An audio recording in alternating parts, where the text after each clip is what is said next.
Atin pong buksan ang ating mga Biblia sa Hebrews, Hebrews chapter 1. Muli babasahin ko ang verse starting from verse 5. For to which of the angels did God ever say, "You are my son, today I have begotten you"? Or again, "I will be to him a father, and he shall be to me a son"? And again, when he brings the firstborn into the world, he says, "Let all God's angels worship him." Of the angels, he says, "He makes his angels winds, and his ministers a flame of fire." But of the Son, he says, "Your throne, O God, is forever and ever. The scepter of uprightness is the scepter of your kingdom. You have loved righteousness and hated wickedness. Therefore, God, your God, has anointed you with the oil of gladness beyond your companions. And you, Lord, laid the foundations of the earth in the beginning, and the heavens are the work of your hands. They will perish, but you remain. They will all wear out like a garment. Like a robe, you will roll them up. Like a garment, they will be changed. But you are the same, and your years will have no end. And to which of the angels has he ever said, "Sit at my right hand until I make your enemies a footstool for your feet"?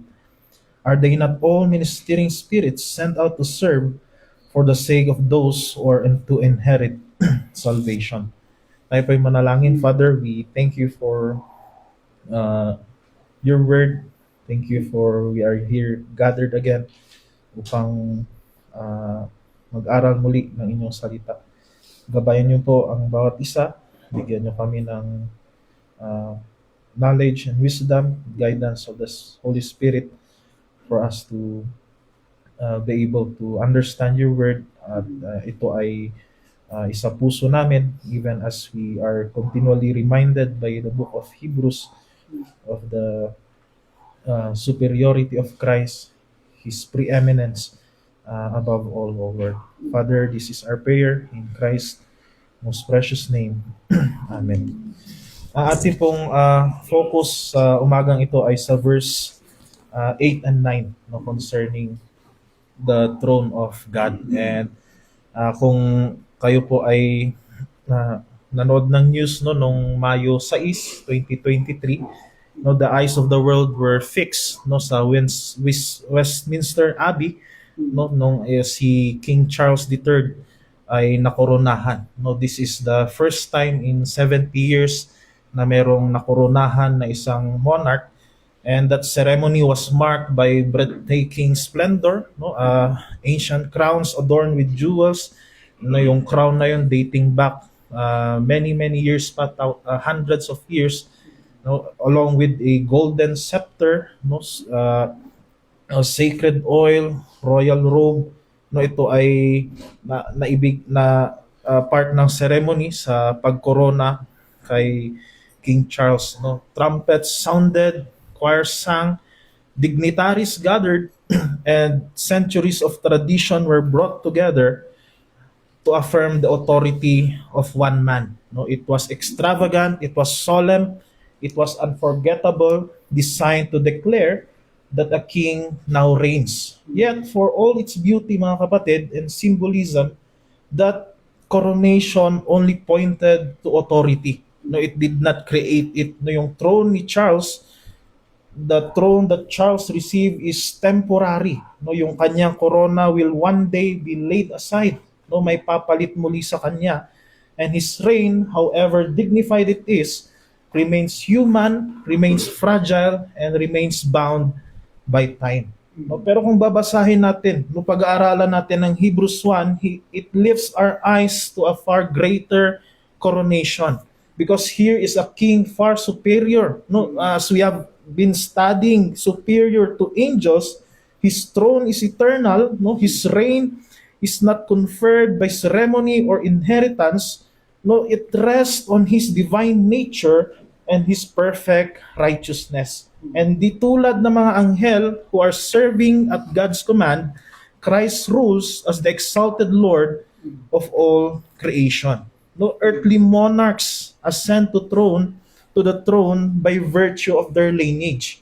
no, dahil tagapagmana sila. Pero makita natin Christ reigns not only because of who He is, no, but it is because of His very nature. And ito yung mapag-aaralan natin ngayong umagang ito. That's why our main idea for this morning is that we are to behold the Son as the Supreme King, exalted above angels by His everlasting sovereignty and His perfect righteousness. No, so dalawang bagay ang ating makikita sa passage natin. Of course, in verse 8, no, sabi niya dito, but of the Son, He says, your throne, O God, is forever and ever. The scepter of uprightness is the scepter of your kingdom. Our first point reminds us that the Son is superior to angels, for He reigns as divine. No, so 2 Sundays ago we have learned that Christ is superior to angels because He is worshipped. No, siya ay pinagsisilbihan ng mga anghel. Dito makikita natin na mas pinalawak pa ito ng author, no, mas pinalalim niya pa yung agwat ni Kristo at ng mga anghel, no, as we see here in verse 8, no, by the word bath, it reminds us nung napakalalim, no, na agwat ni Kristo at ng mga anghel. And this quotation in verse 8 is found in Psalm chapter 45. No, ang Psalm 45 is actually a royal wedding. No, pero makita natin there is a sudden break, no, sa verse 6 to 7. No, it is a marriage ceremony, but there is a sudden exclamation of an eternal reign of the king, as we can see in verse 6 to 7 of Psalm chapter 45. And this promise is actually referring to the promise given to King David. No, and we can see that in 2 Samuel chapter 7 verse 16. No, ito yung promise na binigay ng Panginoon kay David through the prophet Nathan. No, sabi niya sa 2 Samuel chapter 7 verse 16, and your house and your kingdom shall be made sure forever before me. Your throne shall be established forever. And it was repeated in Psalm 88 verse 3 to 4. Sabi doon, I have made a covenant with my chosen one. I have sworn to David my servant. I will establish your offspring forever and build your throne for all generation. No, itong katotohanan na ito ay nagre-remind, no, sa mga Hudyo that the throne, no, a king will reign forever. Pero yung katotohanan nga, no king in Judah lived up, no, to this expectation. No, lahat sila ay namatay. No, that's why it is understood na itong promise na ito sa Psalm 45 is actually a messianic psalm. No, it is referring to a king, no, coming from the royal line of David, who will eternally rule bilang isang hari sa Israel. And nung kinote ito ng author ng Hebrews, no, nung kinote niya ang psalm, no, he points us actually to the proper interpretation and reading of the Old Testament. And pinapakita niya sa atin paano ba natin ito dapat intindihin. It is by reading it, no, through the lens of Christ. No, by looking at it through the lens of the Lord Jesus Christ. No, for the author's handling here of the Psalms shows us what Jesus taught His disciples even on the road to Emmaus. No, in Luke 24 verse 44, nung sabi ni Christ, everything written to me about me in the law of Moses and the prophets and Psalms must be fulfilled. So ipinapakita dito ng author sa atin, no, to his recipients, to his readers, that the messianic psalm actually points to the Lord Jesus Christ, which is also consistent with the reason why angels must pay homage by worshiping and serving Him. And yet, as we are about to learn, no, sa ating pag-aaral ngayong umagang ito, no, yung phrase dyan na your throne, O God, in Psalm 45, no, hindi nag-atubili yung author, no, to he did not hesitate, no, to proclaim the reason why Christ's reign is eternal. For he points out to his very nature. No, and that nature is that he is God. No, he is God himself. And by quoting this messianic psalm, he goes further no in interpreting interpreting the real meaning of the text. No, dahil sa time na ito mga kapatid, no ang Psalm 45, no ang mga messianic psalm no ay uh, uh, during this time, such claim concerning the Messiah is controversial. Bakit? No, during the Second Temple Judaism, no, pag sinabi natin Second Temple Judaism, ito yung pag-rebuild ng walls ng Jerusalem after the Babylonian exile. No, divine titles were rarely used of the Messiah. No, hindi siya ina-attribute no yung divine at hindi ina-attribute ang deity sa Messiah.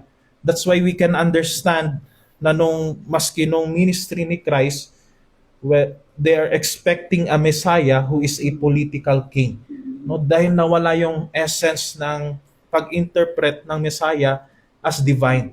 No, they saw it. No, they are looking forward to a Messiah who is a political king, no, who will rule and ibabalik yung grandeur no ng kingdom ng Israel. Kaya makita natin even sa examples ng mga manuscripts between Masoretic and the Septuagint, no, the Masoretic text is the Old Testament copy ng Bible in Hebrew, and yung Septuagint is the Old Testament Greek translation. Makita natin sa Masoretic, ang translation niya ng Isaiah 9:5 is that wonderful counselor, mighty God, everlasting Father, Prince of Peace, no, concerning the Messiah. Pero nung i-translate siya sa Septuagint, ganito yung pagka-translate niya. He is named a messenger of great counsel, for I will bring peace upon the rulers, peace and health to them. No, so nawala yung essence, no, nawala yung pagka-interpret that the Messiah is divine, that he is God himself. No, even in the Targum, no, yung Aramaic translation ng Bible, it avoids the Messiah being called as God. No, but the author, understanding no the proper interpretation of this text in Psalm 45 verse 6 to 7, does not hesitate to attribute it to Christ, that Christ is God. Dahil kung makita natin sa Hebrews 1 verse 4, verse 4, makita natin that Christ is much superior for the name he has inherited is more excellent than theirs. Ngayon sa verse 8, he then states that that name that he has inherited, that name is actually God. No, he is God, and none can challenge it, for he shows that God himself here addresses Christ as God. No, so ganito ininterpret ng author, ganito yung tamang interpretation niya. He himself shows the recipients, the Jewish Christians, that God himself is addressing, God the Father himself is addressing Christ as God. No, God the Father is speaking no of the Godhead of the Son. Kaya nga sabi ni Arthur Pink, how sharp is the antithesis, how immeasurable the gulf of which separates creature from creator. The angels are but spirits, the Son is God. They are but ministers, he is the throne. They are but flames of fire, the executioners of judgment, he the one who commands and commissions them. So by showing this to the recipients, no, nire-rebuke ng author ang mga Jewish believers, for they have revered angels so much, no, to the point of worshiping them. No, and this belief was rampant, as we can see in Colossians chapter 2 verse 18. Nung sinabi niya, let no one disqualify you insisting on asceticism and worship of angels. Yung word dyan na disqualify is actually in the present imperative. Negative. No, ibig sabihin, they are already taking part in this. They are already worshiping angels. Hindi lang siya basta warning na huwag niyo itong gawin. No, they are being warned by Paul dahil ginagawa na nila. No, so yan din yung nangyayari no sa mga recipients ng epistle ng Hebrews. No, so by highlighting then this attribute, the author then argues, no, bakit nyo, why then should you revere and worship angels when they are but worshippers and ministers of Christ, who is God? No, so why are you revering? Why are you worshiping angels? No, tingnan nyo, Christ is addressed himself as God. No, he is worshipped even by angels na kayo mismo ay nagsasamba no sa mga anghel na ito. Therefore, Christ is far superior to all finite, no, created beings, including the angels. Kaya sabi ni Spurgeon, he is higher in nature, higher in rank, higher in intellect, higher in power than they. He is nothing less than the very God of very God. Right? Because Christ is divine, because He is God Himself, the author then shows us the nature, no, of His dominion. We can see here that His reign is eternal. No, from the word forever and ever. No, this phrase does not just concern no, yung duration of Christ's reign, but because He is God Himself, the phrase forever and ever shows us the quality of His sovereign reign. No, yung twofold use dito ng forever and ever o sa Greek ay aion emphasizes the concept of eternity even more. No, ito ay distinctive formula ng Hebrew idiom tulad ng pag acknowledge kay God as holy, the holy of holies. No, ganito rin yung ginamit dito ng author, no, forever and ever. And he is stressing that Christ's reign is perpetual. Ibig sabihin wala itong hanggan, no, wala itong katapusan. No, it has no end. No, it is eternal. There will never come a time no that angels will not obey or serve Him, for His dominion and power will not cease. Compare that to earthly monarchs, no, dynasties. No, it will all pass away. But the author here is reminding them Christ's reign extends no from age to age. No, si Kristo ay hindi lamang naghahari pa, no, ang paalala rin dito siya ay naghahari na ngayon. No, contrary to some interpretation that He will reign during his second coming, the author here is reminding us He is now reigning. No, even right now. No, at naghahari na siya ngayon. No, His reign that was publicly declared as we have studied through His resurrection and exaltation, at yung kanyang paghahari ay walang hanggan. No, ito ay matuwid at hindi natitinag.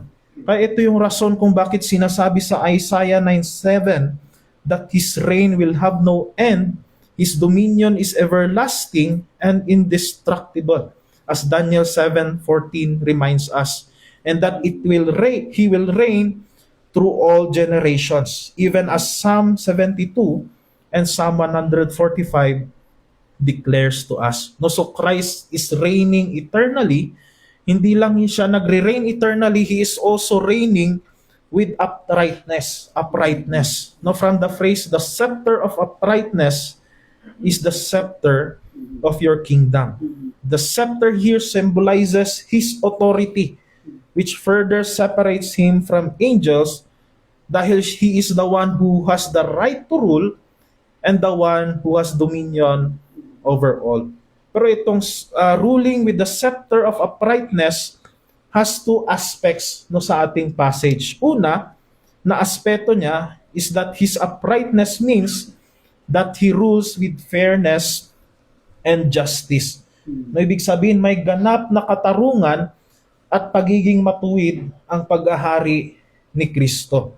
No, the construction actually of the phrase here reminds us that Christ not only rules with uprightness, but the very definition of uprightness actually characterizes His reign.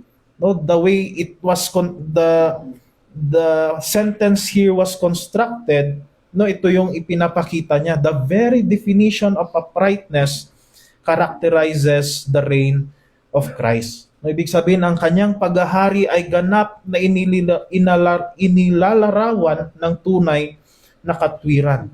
No, isinesagawa niya ito ng may pagkakapantay-pantay, no, katarungan at wastong moralidad. No, and if we can see here, compare that to earthly rulers who may rule based on their personal desires, based on their personal agendas, based on their moods, based on the pressure from their advisors, or they are ruling by abusing their power. But we can see here that our Lord governs according to what is truly right and what is truly good. No, yung kanyang paghahari, it is not harsh, it is not unpredictable, it is not self-serving, but balanced and righteous. No, hindi lang siya naghahari ng may ganap na katarungan at pagiging matuwid. His uprightness also means that he rules for the good of his people. Ibig sabihin, his dominion is meant to not to exploit, but to take care of, to guide and preserve his people. No, and this fits perfectly with what we see in Jesus' life and preaching. No, and teaching. He consistently acted with compassion, with truth, no, with justice. No, sa lahat ng kanyang ginawa, he showed us that his kingdom is not only everlasting, but it is also governed by perfect righteousness and fairness. No, so ito yung sovereign na paghahari ng ating Panginoong Hesukristo.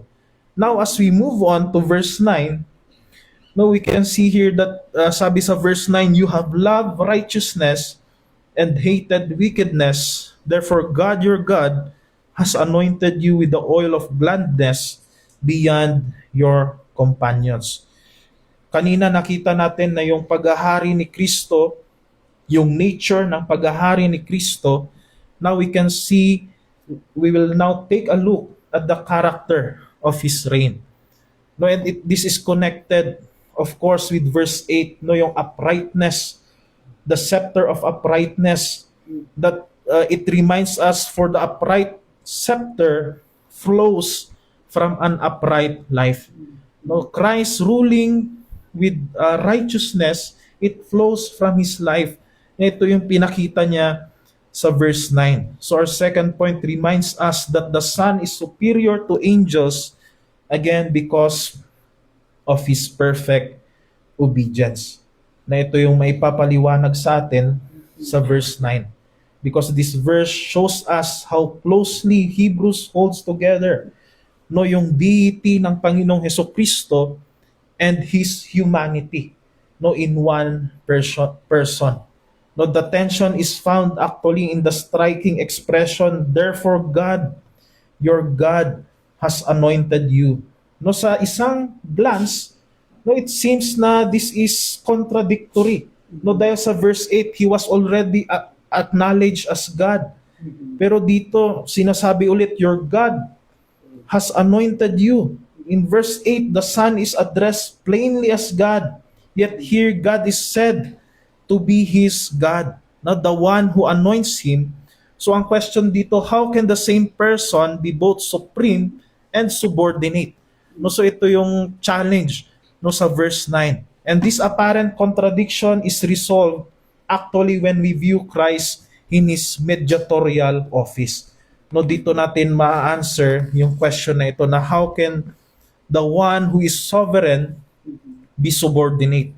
No, because as the eternal Son, He is the true God, but as the mediator, He willingly took upon Himself our humanity and placed Himself under the authority of the Father. And sa kanyang role, we see Him as both God and man, no, without confusion or division. And once this is understood, the difficulty of this passage disappears. And we can see here that as the God-man, Christ was appointed and sent by the Father. No, ito ay inuulit-ulit ng Scripture Even in John chapter 4 verse 34, sabi ni Christ, "My food is to do the will of Him who sent me to accomplish His work."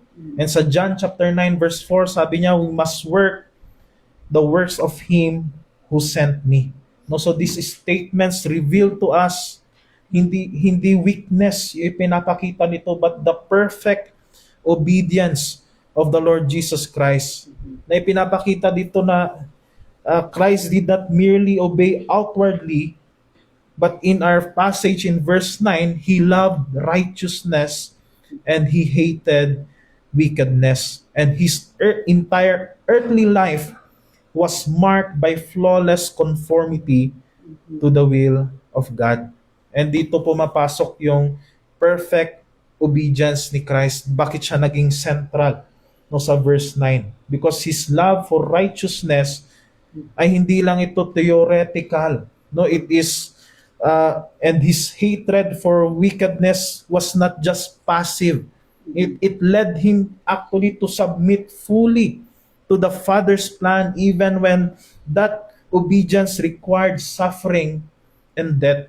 No, kaya kung sa verse 8, He rules with uprightness, dito natin makikita na isinabuhay niya yung righteous life, no, by hating wickedness and loving righteousness, even to submit to perfectly submit o obey God the Father, which required suffering in death.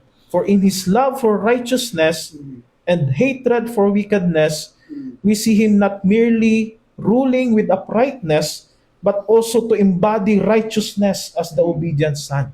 No, ito ibig sabihin niya ng verse 9. Hindi niya lang isinabuhay ang pagiging upright, He also embodied righteousness, no, as the obedient Son. And unlike angels who obey as created servants, we see here Christ obey as the eternal Son who willingly humbled Himself. No, sino ba sa mga anghel ang nakagawa no ng bagay na ito, na nagpakumbaba?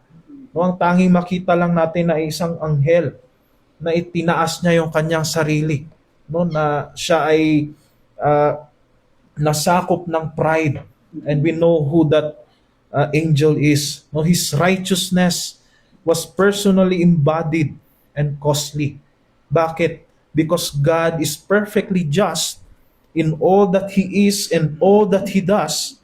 Sin could not be overlooked or excused. Justice demands satisfaction. Kaya nga salvation required a means devised by God Himself, no one consistent with His holy nature, and that means was only found in the Son's obedient life and atoning death. No, through Christ alone, the demands of God's law were fully met, and divine justice completely satisfied. Kaya nga sabi sa Romans 3:26, it declares to us, God remains just while justifying those who place their faith in Jesus. No, the language here of anointing comes actually, of course, from the Old Testament. We can see that prophets, priests, and kings were anointed as a sign that God had officially appointed them to their office. No, sa Gospels, we can see that Christ is anointed for His public ministry at His baptism. No, when the Spirit descended upon Him, and the Father declared His approval. No, this anointing is not an additional actually to Christ's deity.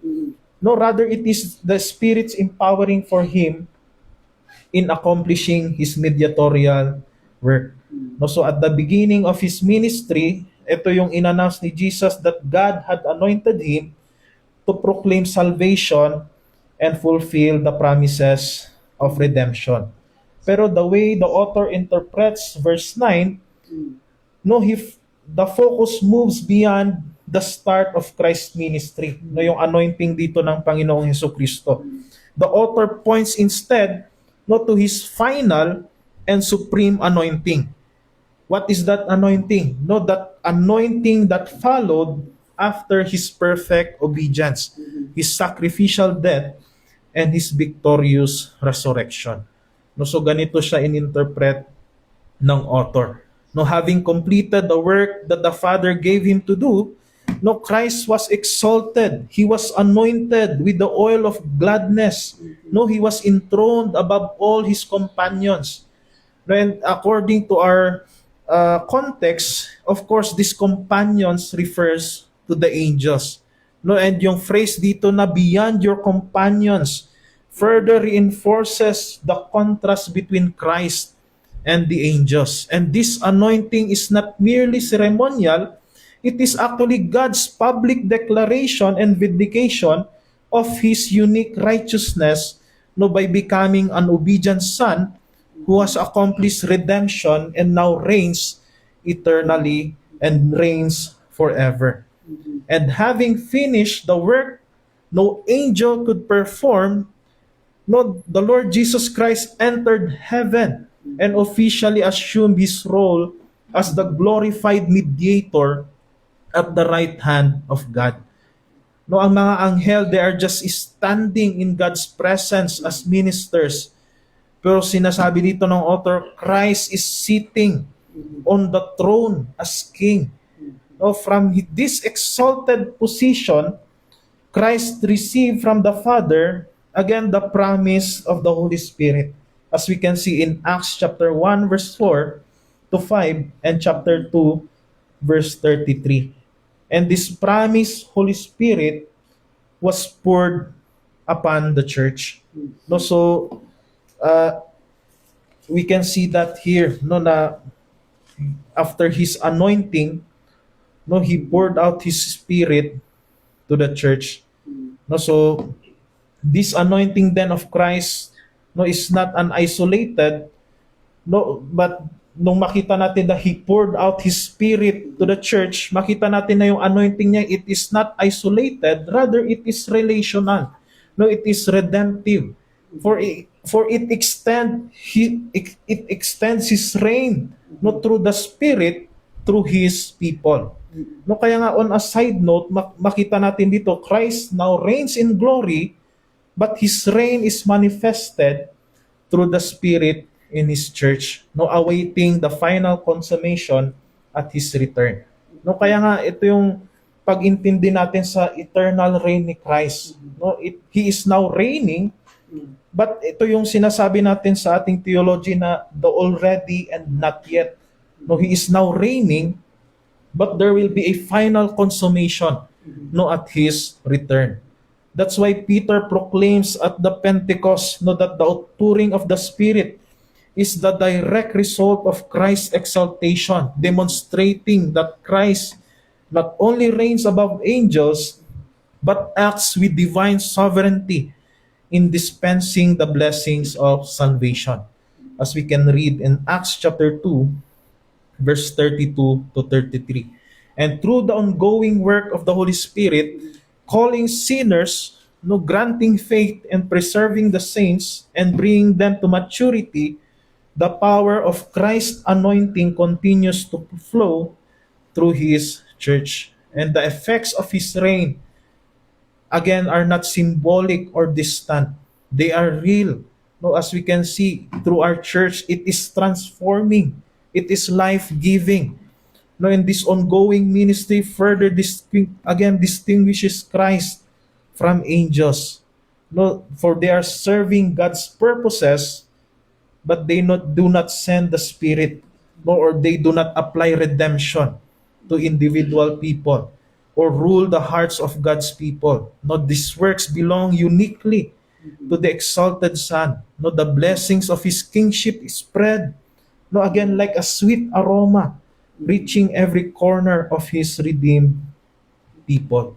So mga kapatid, God has given Christ a kingdom so vast in scope, so enduring in duration, so rich in blessing that it exceeds every kingdom ever granted to any human being, just as heaven is higher than earth. And ito yung rason that Christ's anointing is rightly called an anointing of gladness. No, because it echoes the joy promised in Isaiah and celebrated by the psalmist and even by the author of Hebrews. No, the final image brings the message of Hebrews into a sharp relief. The Son is enthroned as the eternal King, while angels stand before the throne in worship. No, Christ reigns in glory. Angels, though glorious, remain as His servants. No, so as a challenge, mga kapatid, sa ating napag-aralan ngayong umagang ito, that Christ reigns over all. And it reminds us He reigns over His church. Ibig sabihin nito, hindi yung pastor ang nagmamay-ari ng iglesia.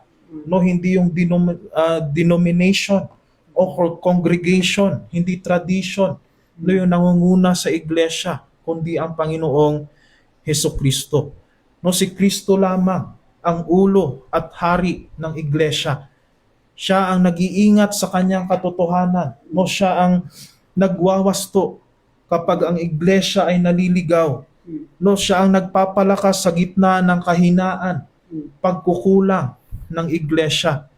Kahit nakikita nating marupok at may kakulangan ng ating iglesia, siya ay nananatili sapagkat siya ay pinamumunuan no ng walang hanggang hari na hindi kailanman mabibigo. No, ang pamamahala ni Kristo sa iglesia ay matuwid. No, ito ay banal at makatarungan.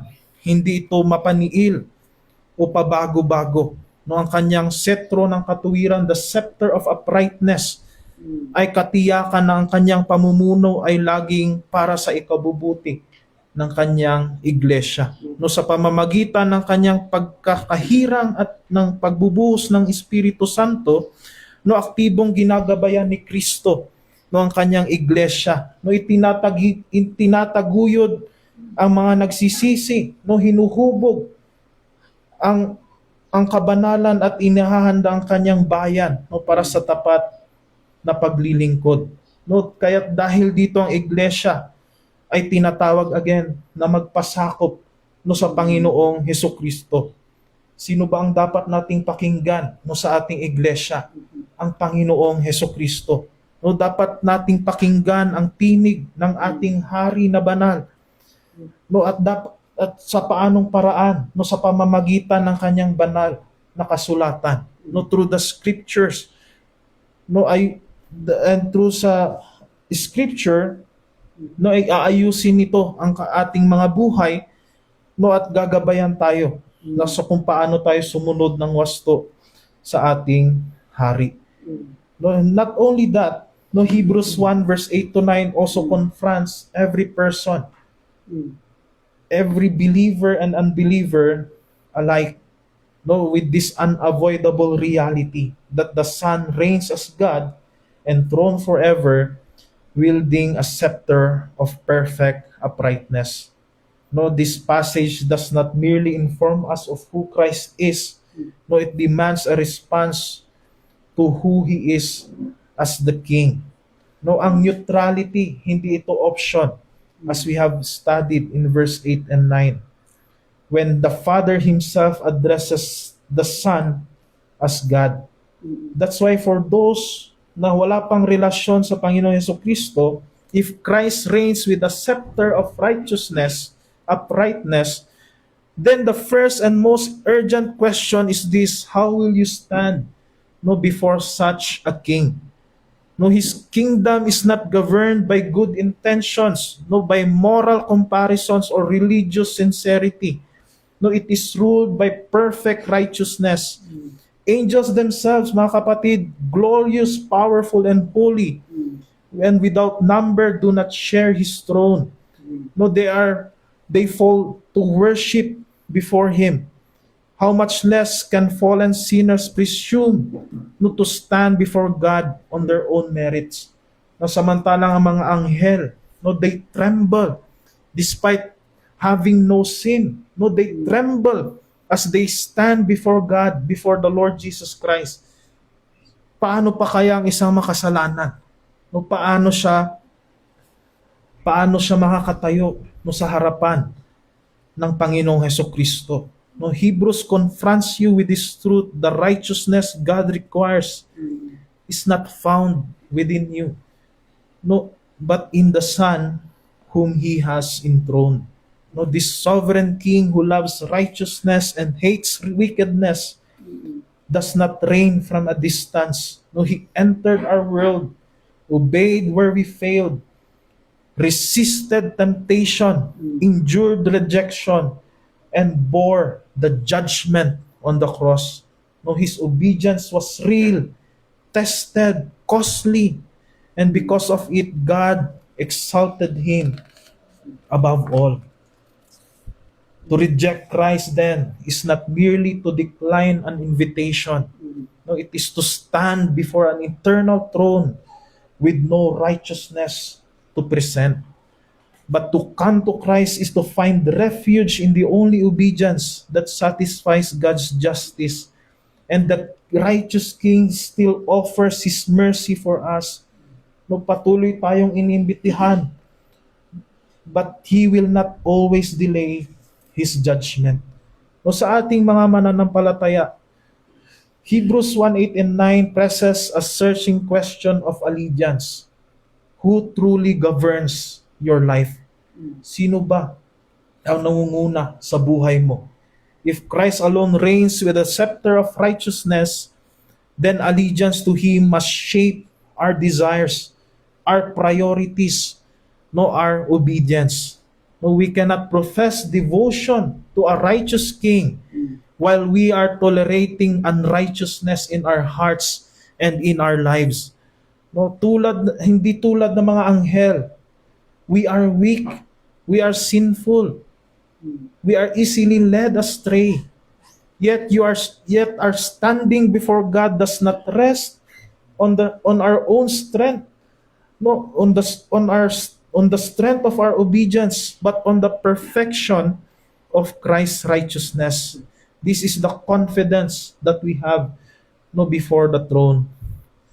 No, and yet those who belong to His kingdom are called to reflect the character of their King, not to earn favor, but because favor has already been given to us. No, so to love what Christ loved and to hate what He hates is the mark of those who are living under the rule of Christ. No, so whether you are an unbeliever or a believer, the challenge is the same, no, at its core. What will you do with the enthroned Son? No, again, angels worship Him. Creation will bow before Him. His kingdom will not fade, fail, or be overthrown. So the reminder to us is that there is no other throne that can save. There is no other righteousness that can justify us. No, there is no other King who reigns forever.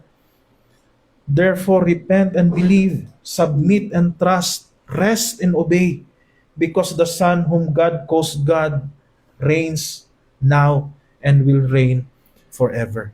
At tayo ay manalangin. Father, we thank You for Your word, for reminding us of Christ's reign.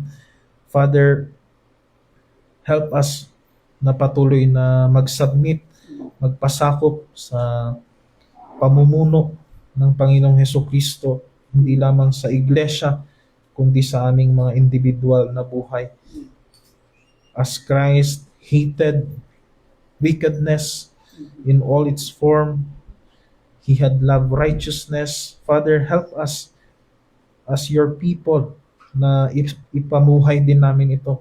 Hindi sa sarili naming kakayahan, kundi sa gabay at pagtulong ng banal na Espiritu. Help us, Lord, to live as citizens of heaven. Help us to live na hindi namin maipahiya ang pangalan ng Panginoong Hesukristo sa pamamagitan ng pamumuhay na ng patuloy sa kasalanan. Be with us, O Lord, as we continue in our service this morning. This is our prayer in Christ's most precious name. Amen.